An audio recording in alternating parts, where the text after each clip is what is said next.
ಎಲ್ರಿಗೂ ನಮಸ್ಕಾರ. ಶ್ರೀ ಗುರು ರಾಘವೇಂದ್ರ ಮೋಟಿವೇಶನಲ್ ಚಾನಲ್ಗೆ ಸ್ವಾಗತ ಹಾಗೂ ಸುಸ್ವಾಗತ.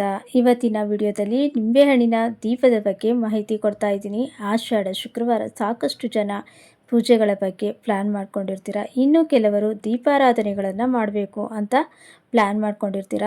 ತುಂಬಾ ಒಳ್ಳೆಯದು. ಆಷಾಢ ಮಾಸದಲ್ಲಿ ಈ ರೀತಿ ವ್ರತಗಳು, ಪೂಜೆಗಳು, ದೀಪಾರಾಧನೆಗಳು ಮಾಡೋದಕ್ಕೆ ತುಂಬ ಒಳ್ಳೆಯ ಸಮಯ ಅಂತಲೇ ಹೇಳ್ಬೋದು. ನಮಗೆ ಸಂಕಲ್ಪ ಮಾಡಿಕೊಂಡು 5 ವಾರ 8 ವಾರ ಈ ರೀತಿ ಮಾಡೋಕ್ಕೆ ಆಗಲಿಲ್ಲ ಅಂತ ಅಂದರೂ ಕೂಡ ಒಂದೇ ಒಂದು ವಾರ ನಾವು ಮಾಡಿದರೂ ಕೂಡ ಒಳ್ಳೆ ಫಲಗಳು ಸಿಗುತ್ತೆ. ಯಾವ ರೀತಿ ಮಾಡಬೇಕು ಅನ್ನೋದನ್ನು ಹೇಳ್ಕೊಡ್ತೀನಿ. ವಿಡಿಯೋನ ಕೊನೆ ತನಕ ನೋಡಿ. ಕೆಲವೊಂದು ದೀಪಗಳನ್ನು ಮನೇಲೇ ಒಳಗಡೆನೇ ಹಚ್ಬೋದು, ಕೆಲವನ್ನು ಮಾತ್ರ ಮನೆ ಹೊರಗಡೆ ಅಥವಾ ದೇವಸ್ಥಾನದಲ್ಲೇ ಹಚ್ಚಬೇಕು. ಹಾಗಾಗಿ ನಿಂಬೆಹಣ್ಣಿನ ದೀಪನೂ ಕೂಡ ಅಷ್ಟೇ ದೇವಸ್ಥಾನದಲ್ಲೇ ಹಚ್ಚಬೇಕು. ಅದರಲ್ಲೂ ರಾಹುಕಾಲದಲ್ಲಿ ಹಚ್ಚೋದು ತುಂಬಾ ಒಳ್ಳೆಯದು. ಶುಕ್ರವಾರ ಬೆಳಗ್ಗೆ 10:30ಯಿಂದ 12 ಗಂಟೆ ತನಕ ರಾಹುಕಾಲ ಇರುತ್ತೆ.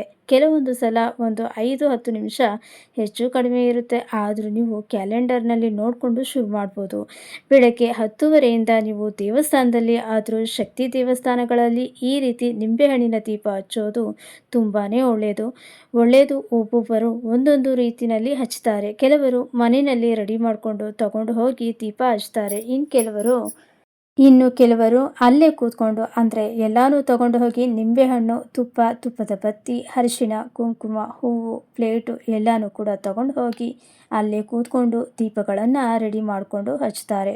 ಆದರೆ ಮನೆಯಿಂದ ಹೊರಡುವಾಗ ನೀವು ಯಾವ ರೀತಿ ರೆಡಿಯಾಗಿ ಹೊರಡಬೇಕು, ಆದಷ್ಟು ರೇಷ್ಮೆ ಸೀರೆನ ಉಟ್ಕೊಂಡು ಹೋಗಿ. ಯಾಕೆ ಹೀಗೆ ಹೇಳ್ತೀನಿ ಅಂತ ಅಂದರೆ, ರೇಷ್ಮೆಗೆ ಆಕರ್ಷಣ ಶಕ್ತಿ ಜಾಸ್ತಿ.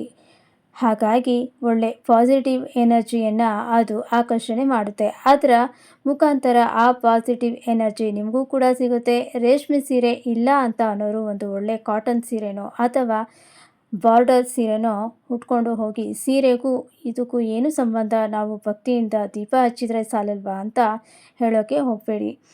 ಪ್ರತಿಯೊಂದಕ್ಕೂ ಕೂಡ ಒಂದೊಂದು ನಿಯಮ ಅಂತ ಇರುತ್ತೆ. ನಾವು ಪೂರ್ತಿಯಾಗಿ ಪಾಲಿಸೋಕ್ಕೆ ಆಗಲಿಲ್ಲ ಅಂದರೂ ಕೆಲವೊಂದನ್ನಾದರೂ ಪಾಲಿಸಲೇಬೇಕು.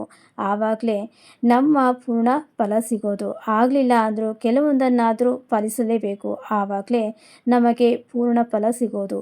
ತುಂಬ ಕಷ್ಟ ಇದೆ ಅಂತ ಹೇಳಿ ತುಂಬ ಹಳೆಯ ಬಟ್ಟೆಗಳನ್ನು ಹಾಕ್ಕೊಂಡು ಹೋಗೋದು ಅಷ್ಟು ಒಳ್ಳೆಯದಲ್ಲ ಅಲ್ವಾ? ಹಾಗಾಗಿ ಹೇಳ್ತಾ ಇದ್ದೀನಿ, ದೇವಸ್ಥಾನಗಳಿಗೆ ಹೋಗುವಾಗ ಆದಷ್ಟು ಚೆನ್ನಾಗಿ ಶುದ್ಧವಾಗಿರುವಂಥ ಬಟ್ಟೆಗಳಾಗಿರಲಿ, ಈ ರೀತಿ ರೇಷ್ಮೆ ವಸ್ತ್ರಗಳಾಗಿರಲಿ, ಹಳೆಯದಾದರೂ ಪರವಾಗಿಲ್ಲ, ರೇಷ್ಮೆ ಬಟ್ಟೆಗಳಿಗೆ, ಚಿನ್ನದ ಆಭರಣಗಳಿಗೆ ಯಾವುದೇ ರೀತಿ ದೋಷ ಇರೋದಿಲ್ಲ, ಯಾವುದೇ ರೀತಿ ಮೈಲಿಗೆ ಅನ್ನೋದು ಇರೋದಿಲ್ಲ. ಹಾಗಾಗಿ ಹೇಳ್ತಾ ಇದ್ದೀನಿ, ಆರ್ಟಿಫಿಷಿಯಲ್ ಕಡಿಮೆ ಮಾಡಿ ಸಣ್ಣದಾದರೂ ಪರವಾಗಿಲ್ಲ ಚಿನ್ನದ ಓಲೆ ಹಾಕ್ಕೊಂಡು ಹೋಗೋದು ತುಂಬ ಒಳ್ಳೆಯದು. ರೇಷ್ಮೆ ಸೀರೆ ಇಲ್ಲ ಅಂತ ಅನ್ನೋರು ಇರೋದ್ರಲ್ಲೇ ಬಟ್ಟೆಗಳನ್ನು ಹಾಕ್ಕೊಂಡು ಹೋಗೋದು ತುಂಬ ಒಳ್ಳೆಯದು.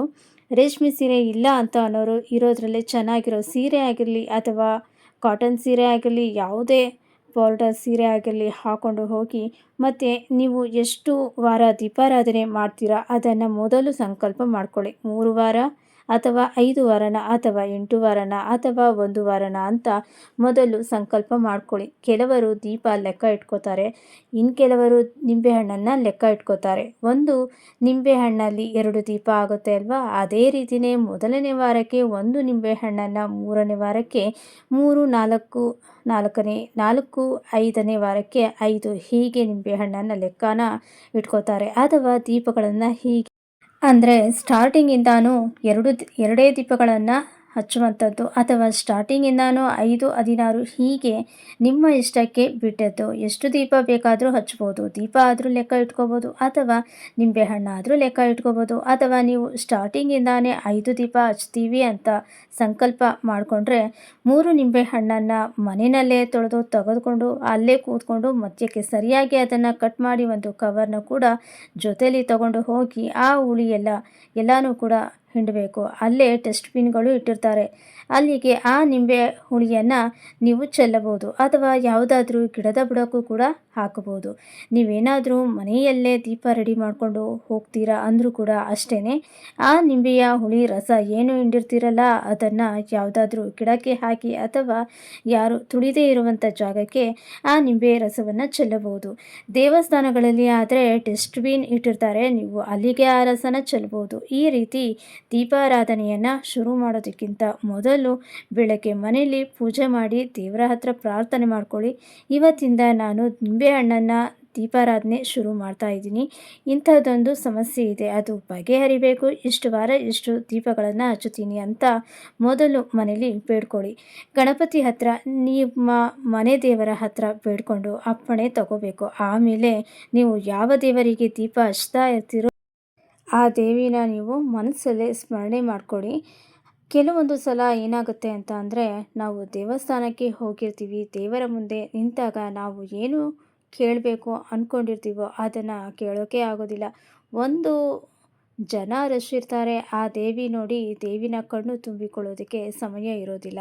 ಇನ್ನು ನಮ್ಮ ಬೇಡಿಕೆನಂತೂ ಹೇಳ್ಕೊಳ್ಳೋಕ್ಕೆ ಆಗಲ್ಲ. ಹಾಗಾಗಿ ಹೇಳ್ತಾ ಇದ್ದೀನಿ, ದೇವಸ್ಥಾನಕ್ಕೆ ಹೋದಾಗ ಆ ಅಲಂಕಾರ, ಆ ದೇವಿಯನ್ನು ಕಣ್ಣು ತುಂಬ ಮನಸ್ಸು ತುಂಬ ತುಂಬಿಕೊಳ್ಳಿ.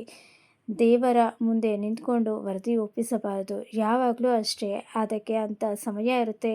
ಮನೆಯಲ್ಲಾದರೂ ಹೇಳ್ಕೊಳ್ಳಿ ಅಥವಾ ದೇವಸ್ಥಾನಕ್ಕೆ ಹೋಗುವಾಗ ದಾರಿ ಉದ್ದಕ್ಕೂ ನಿಮ್ಮ ಮನಸ್ಸಲ್ಲಿ ದೇವಿ ಜೊತೆ ಮಾತಾಡಿಕೊಂಡು ನಿಮ್ಮ ಮನಸ್ಸಲ್ಲಿರೋ ಸಮಸ್ಯೆನ ಹೇಳ್ಕೊಂಡು ಹೋಗ್ಬೋದು. ಅಕ್ಕಪಕ್ಕದವರ ಜೊತೆ ಮಾತಾಡಿಕೊಂಡು ಬೇಡದೇ ಇರೋ ವಿವರಗಳನ್ನು ಮಾತಾಡಿಕೊಂಡು ಹೋಗೋದಕ್ಕಿಂತ ನಿಮ್ಮ ಕೆಲಸ ಏನಾಗಬೇಕಾಗಿದೆ, ನಿಮ್ಮ ಸಮಸ್ಯೆ ಏನಿದೆ ಅದನ್ನು ಮನಸ್ಸಲ್ಲಿ ದೇವಿ ಜೊತೆ ಮಾತಾಡಿಕೊಂಡು ಹೋಗಿ, ತುಂಬಾ ಒಳ್ಳೆಯದು. ಅಲ್ಲದೆ ನೀವು ದೇವಸ್ಥಾನಗಳಿಗೆ ಏನಾದರೂ ಈ ರೀತಿ ದೀಪಾರಾಧನೆಗಾಗಲಿ ದರ್ಶನಕ್ಕಾಗಲಿ ಹೋಗ್ತೀನಿ ಅಂದಾಗ ಜೊತೆಗೆ ಯಾರಾದರೂ ಬರಲೇಬೇಕು ಅಂತ ಕಾಯಬೇಡಿ.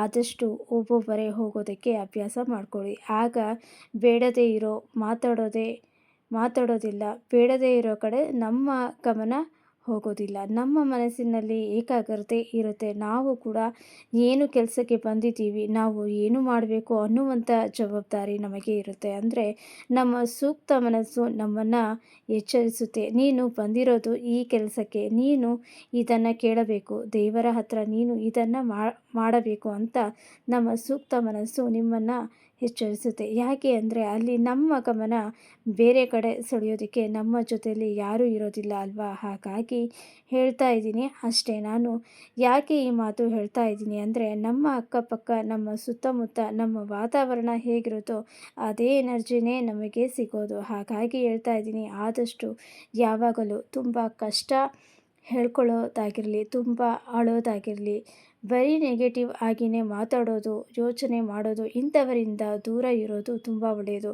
ಹಾಗಾಗಿ ದೇವಸ್ಥಾನಕ್ಕೆ ಏನಾದರೂ ಹೋಗಬೇಕು ಅಂದ್ಕೊಂಡಿದ್ರೆ ಆದಷ್ಟು ಒಬ್ಬೊಬ್ಬರೇ ಹೋಗಿ ಇರೋ ದೇವಸ್ಥಾನಗಳಿಗೆ ಫ್ಯಾಮಿಲಿ ಜೊತೆ, ಫ್ರೆಂಡ್ಸ್ ಜೊತೆ ಹೋಗಿ ಬನ್ನಿ.